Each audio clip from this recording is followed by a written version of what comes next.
अहिले सामाजिक सञ्जालमा गृहमन्त्री सुदन गुरुङ र कुख्यात बिचैलिया दीपक भट्ट पार्टनर रहेको भन्दै हेडलाइन बनिरहेको छ।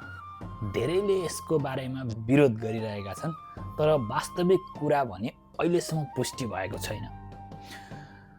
अझ अचम्मको कुरा त के छ भने केही दिन अगाडि नयाँ सरकारले वृद्ध भत्ता पाउने उमेर बढायो भनेर यस्तै गरी हल्ला फैलायो।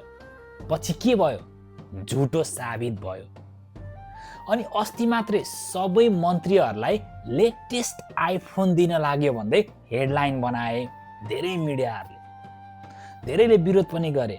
अनि फेरि हिजो मात्रै के भनियो भने यो भ्रमक खबर हो भनेर। अनि आज त्यही शैलीमा फेरि अर्को खबर बाहिर आएको छ, सुदन गुरुङको नाम दीपक भट्टसँग जोडेर। के यो पनि त्यस्तै हल्ला हो कि साँच्चीकै ठुलो सत्य लुकेको छ?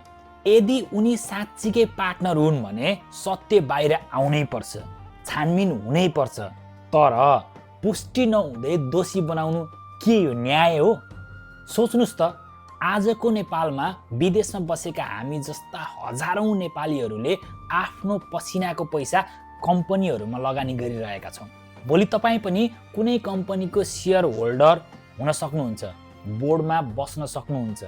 अचानक खबर आयो कसैले अवैध पैसा लगानी गरेको रहेछ भनेर। अब के गर्ने? तपाईँ पनि साझेदार भन्दै अपराधी बन्ने? यदि कसैले गलत तरिकाले पैसा कमाएको छ भने पक्कै कारबाही हुनै पर्छ।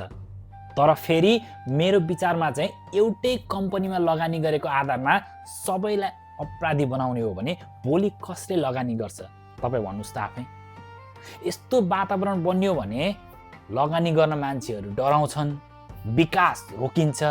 अनि दोष कसलाई दिने फेरि? अझ गम्भीर कुरा त के छ भने नि, केही मिडियाहरू तथ्यभन्दा पहिले हेडलाइन बनाइरहेका छन्, प्रमाणभन्दा पनि पहिले निष्कर्ष दिइरहेका छन्।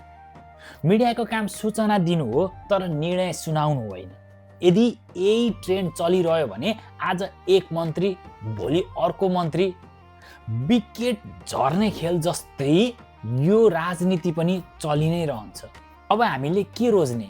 हल्लाको आधारमा फैसला गर्ने वा प्रमाणको आधारमा न्याय दिने? सत्य लुक्दैन साथीहरू, तर हल्लाले सत्यलाई छोप्न सक्छ।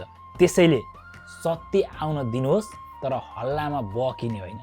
तपाईको विचारमा यस्तो समाचार तुरुन्तै विश्वास गर्ने कि प्रमाण नआएसम्म पर्खिने? आफ्नो अमूल्य सुझावहरू तल कमेन्टमा दिनु होला है त।